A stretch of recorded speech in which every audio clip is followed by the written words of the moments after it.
street food. So this is my neighborhood. It's gated, not a lot of cars coming in and out. It's great for our kids. We've got Chinese exercise equipment, retired people dominating the ping pong table, a playground, you know, the usual.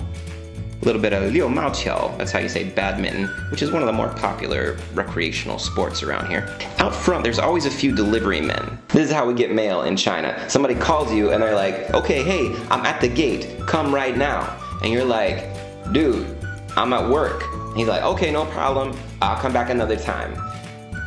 Now across the street from our neighborhood, there's a shop called Yuanda, which is a little holding area for packages. So sometimes you can convince the delivery guy to drop your package off at Yuanda. This is crazy convenient compared to, you know, just trying to be in the right place at the right time. This little shop is for real, like in the top 5 favorite things I love about my neighborhood.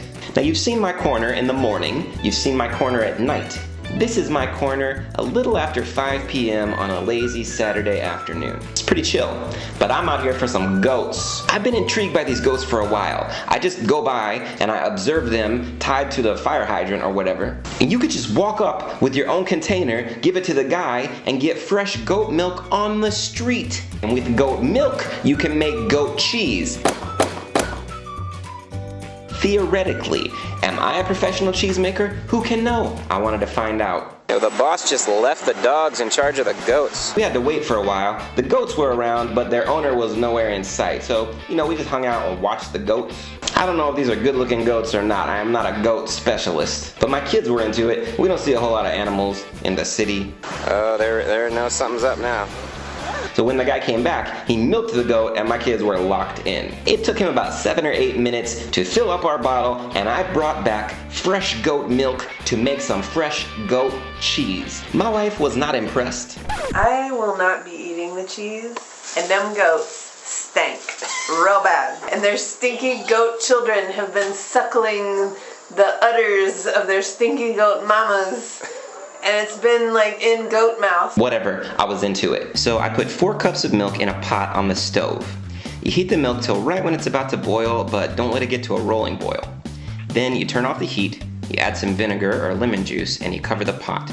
If you give it a few minutes, the curds and the whey will separate. I know there's only a few steps here, okay? Heat it, add the stuff, let it sit, but this was my first time and I maybe did something wrong. Maybe I didn't add enough vinegar, or I didn't get it hot enough, didn't let it sit long enough. I did it later and it worked better, but this time my junk didn't quite separate the way that it was supposed to, so I ended up wasting a lot of that fresh goat milk. So in this case, I didn't quite get enough curds, but anyway, you take your mixture and you pour it into a cheesecloth. Haha, that's why it's called a cheesecloth.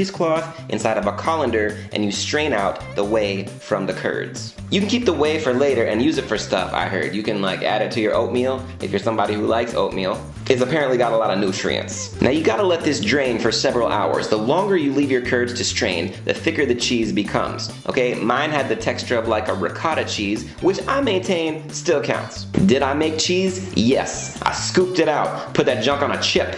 It was very creamy, very fresh tasting, not very flavorful. You can add salt, you can add some herbs if you like a strong flavored cheese. I took this, put it in a lasagna. Ashley ate that lasagna, so I guess she didn't avoid those nasty udders after all. Have you ever made cheese? If so, let me know in the comments below. Send me a video link, send me a recipe. I'll link them in the description. Let's get a conversation going about cheese. Also, let me know what you think of my street goats. There's 2 days left to buy street food t-shirts. If you didn't get yours, now's the chance. Last chance. They're about to ship in 2 days. Until next week, eat it on the street, but watch out for the parasites. Street food.